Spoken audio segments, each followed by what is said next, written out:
Hello friends. आज के इस वीडियो में हमने साइंस, सोशल साइंस तथा लुसेंट के विविध के प्रश्नों को कवर किया है। देखिए फ्रेंड्स, आप किसी भी प्रतियोगिता परीक्षा की तैयारी कर रहे हैं तो ये वीडियो आपके लिए काफ़ी फायदेमंद होगा। प्रश्न नंबर 1 है, डीआरडीओ की स्थापना कब हुई थी? राइट आंसर हो जाएगा ऑप्शन नंबर ए, 1958 में डीआरडीओ की स्थापना हुई थी। देखिए दोस्तों, भारतीय सैन्य शक्ति को मजबूत करने के लिए डीआरडीओ की स्थापना हुई थी। इसका मुख्यालय जो है ये नई दिल्ली में है, नई दिल्ली में। और वर्तमान अध्यक्ष इसके जो हैं ये समीर बी कामत हैं। समीर बी कामत जो हैं वर्तमान में इसके अध्यक्ष हैं। और डीआरडीओ का full form defence research development organisation होता है। देखिए दोस्तों, रिपीट कर लीजिए। डीआरडीओ की स्थापना 1958 में हुई थी। इसका मुख्यालय नई दिल्ली में है। वर्तमान इसके अध्यक्ष समीर बी कामत हैं तथा डीआरडीओ का full form defence research development organisation होता है। बिल्कुल एक्सप्लेनेशन के साथ आपको प्रश्नों को कवर कराता चलूँगा, तो वीडियो को लास्ट तक आप जरूर देखें। नेक्स्ट प्रश्न है, राष्ट्रीय विज्ञान दिवस को किस दिन मनाया जाता है? देखिए फ्रेंड्स, सीवी रमन जो है इन्होंने 28 फरवरी को रमन प्रभाव की खोज की थी, इसलिए प्रत्येक 28 फरवरी को राष्ट्रीय विज्ञान दिवस के रूप में मनाया जाता है। बात करें 29 अगस्त की, तो प्रत्येक 29 अगस्त को राष्ट्रीय खेल दिवस के रूप में मनाया जाता है। क्योंकि देखिए दोस्तों, इसी दिन 29 अगस्त को मेजर ध्यानचंद का जन्मदिन पड़ता है और मेजर ध्यानचंद को हॉकी का जादूगर कहा जाता है। और उनके जन्म जयंती पर ही प्रत्येक 29 अगस्त को राष्ट्रीय खेल दिवस के रूप में मनाया जाता है। बात करें 31 अक्टूबर की, तो प्रत्येक 31 अक्टूबर को राष्ट्रीय एकता दिवस मनाया जाता है। राष्ट्रीय एकता दिवस के रूप में मनाया जाता है क्योंकि इस दिन सरदार वल्लभ भाई पटेल की जयंती मनाई जाती है 31 अक्टूबर को। बात करें 10 दिसंबर की, तो प्रत्येक 10 दिसंबर को अंतर्राष्ट्रीय मानवाधिकार दिवस मनाया जाता है।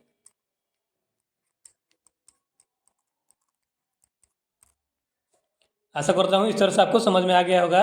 28 फरवरी को राष्ट्रीय विज्ञान दिवस के रूप में मनाया जाता है, 29 अगस्त को राष्ट्रीय खेल दिवस, 31 अक्टूबर को राष्ट्रीय एकता दिवस और 10 दिसंबर को राष्ट्रीय मानवाधिकार दिवस के रूप में मनाया जाता है।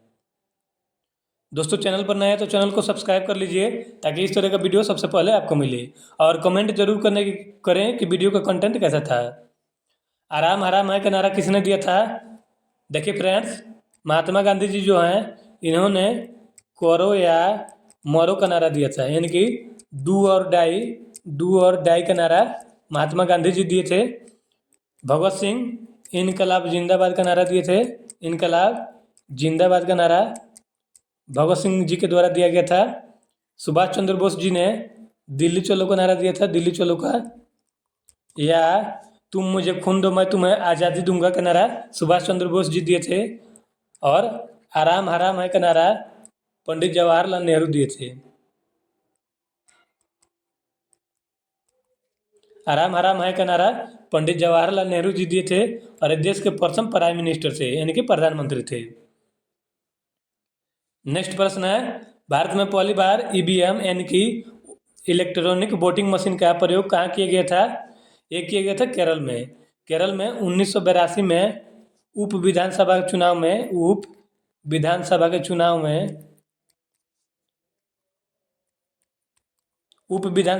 में केरल में 1982 में सर्वप्रथम भारत में ईवीएम मशीन का प्रयोग किया गया था। नेक्स्ट प्रश्न है, अस्थायी बंदोबस्त किसने लागू किया था? देखिए दोस्तों, 1793 में अस्थायी बंदोबस्त लागू हुआ था। इसे जमींदारी प्रथा भी कहा गया, जमींदारी व्यवस्था भी कहा गया इसे, अस्थायी बंदोबस्त को। और इसे लागू जो है ये लॉर्ड कॉर्नवालिस ने किया था। Option number B right answer हो जाएगा।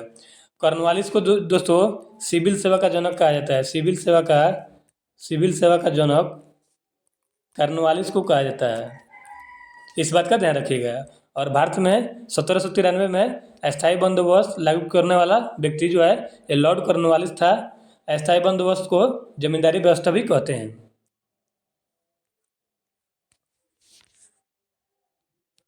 नेक्स्ट प्रश्न है, भारत की सबसे ऊंची पर्वत चोटी इनमें से कौन सी है? केटू जो है, कंचनजंगा जिसे कहते हैं, यह भारत की सबसे ऊंची चोटी है। Option number B right answer हो जाएगा।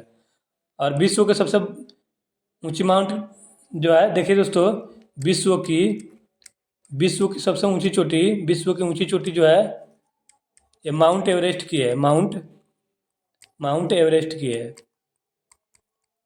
और भारत की सबसे ऊंची पर्वत चोटी केटू है। इस बात का ध्यान रखिएगा। नेक्स्ट प्रश्न है, 42वें संविधान संशोधन द्वारा संविधान के किस अनुच्छेद में मौलिक कर्तव्यों को जोड़ा गया है? देखिए दोस्तों, मौलिक कर्तव्य जो है ये रूस के संविधान से लिया गया है, रूस के संविधान से। और देखिए दोस्तों, मौलिक कर्तव्यों की संख्या जो है, मौलिक कर्तव्यों की संख्या 11 हो गई है। और इसे 42वें संविधान संशोधन द्वारा अनुच्छेद 51 क में रखा गया है मौलिक कर्तव्यों को। इस तरह से option number A right answer हो जाएगा। नेक्स्ट प्रश्न है, भारत का सबसे ऊंचा बांध कौन सा है? भारत का सबसे ऊंचा बांध जो है ये टिहरी बांध है। तथा टिहरी बांध जो है ना, ये ऊंचा और बड़ा दोनों है। इस बात का ध्यान रखिएगा, ऊंचा और बड़ा दोनों है टिहरी बांध। और भारत का सबसे लंबा बांध जो है ये हीराकुंड बांध है। इस बात का ध्यान रखिएगा। टिहरी बांध जो है दोस्तों, ये भिलंगना और भागीरथी के संगम पर बनाया गया है। और ये भारत का सबसे ऊंचा बांध है टिहरी बांध। नेक्स्ट प्रश्न है, कार्य का मात्रक क्या है? कार्य का ऐसा ही मात्रक जो है ये जूल होता है। उष्मा या ऊर्जा का भी ऐसा ही मात्रक जो है ये जूल होता है। बात करें पास्कल की, तो दाब का ऐसा ही मात्रक जो है ये पास्कल होता है। और वाट जो है, वाट ये शक्ति का ऐसा ही मात्रक है, शक्ति का। जिसके पास शक्ति रहता है वो दूसरों का वाट लगा देता है। इस तरह से याद कर लीजिएगा। और प्रकाश वर्ष जो है ये खगोलीय दूरी का ऐसा ही मात्रक है, प्रकाश वर्ष। कार्य जो है ये जूल या उष्मा या ऊर्जा का ऐसा ही मात्रक होता है। पास्कल दाब का मात्रक होता है। वाट जो है शक्ति का मात्रक होता है। और प्रकाश वर्ष खगोलीय दूरी का मात्रक होता है। दोस्तों, चैनल पर नए हैं तो चैनल को सब्सक्राइब कर लीजिए और कमेंट जरूर करें कि किस तरह का वीडियो है। नेक्स्ट प्रश्न है, भारत का क्षेत्रफल की दृष्टि से सबसे बड़ा राज्य कौन सा है? देखिए दोस्तों, क्षेत्रफल की दृष्टि से भारत का सबसे बड़ा राज्य राजस्थान है। राजस्थान है बड़ा राज्य। वही बात करें जनसंख्या की दृष्टि से बड़ा राज्य उत्तर प्रदेश है। और क्षेत्रफल की दृष्टि से भारत का छोटा राज्य गोवा है। क्षेत्रफल की दृष्टि से भारत का सबसे बड़ा राज्य राजस्थान है। जनसंख्या की दृष्टि से सबसे बड़ा राज्य उत्तर प्रदेश है। और सबसे कम क्षेत्रफल की दृष्टि से भारत का सबसे छोटा राज्य गोवा है। नेक्स्ट प्रश्न है, भारत की सबसे पुरानी पर्वत श्रृंखला कौन सी है? अरावली पर्वत श्रृंखला जो है ना दोस्तों, ये भारत की सबसे पुरानी पर्वत श्रृंखला है। नेक्स्ट प्रश्न है, ट्विन सिटीज कौन दो शहरों को कहा जाता है? ट्विन सिटी यानी कि जुड़वा शहर के नाम से किसे जाना जाता है? जुड़वा शहर हैदराबाद और सिकंदराबाद को कहा जाता है। Option number C right answer हो जाएगा।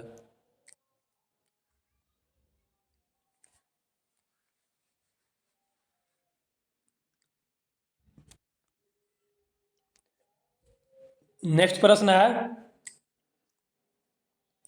विश्व के किस राष्ट्र के संविधान से अपने मूल अधिकारों की संकल्पना ग्रहण की गई है? देखिए दोस्तों, मूल अधिकार का जो ग्रहण किया गया है ये अमेरिका के संविधान से मूल अधिकार को लिया गया है।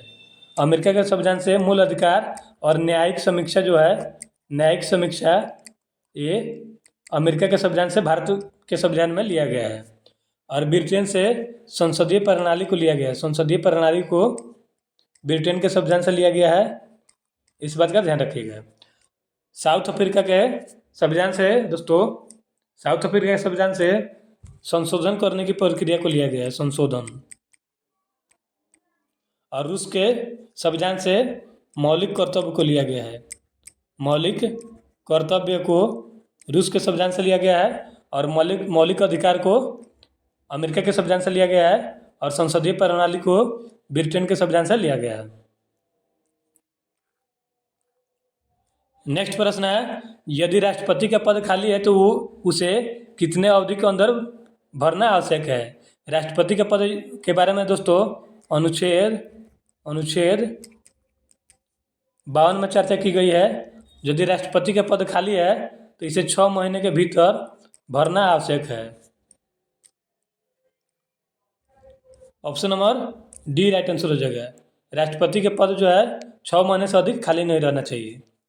नेक्स्ट प्रश्न है, रिक्टर पैमाने पर निम्नलिखित में से किसे मापा जाता है। रिक्टर पैमाने पर भूकंप की तीव्रता यानी कि प्रबलता को मापा जाता है। बात करें समुद्र की गहराई की तो इसे फैथोमीटर में मापा जाता है, फैथोमीटर में। और वायुमंडलीय दाब को बैरोमीटर से मापा जाता है, बैरोमीटर से। बैरोमीटर के पठन में एकाएक गिरावट जो है ये आंधी तूफान का सूचक होता है, आंधी तूफान का। रिक्टर पैमाने पर भूकंप की प्रबलता को मापा जाता है।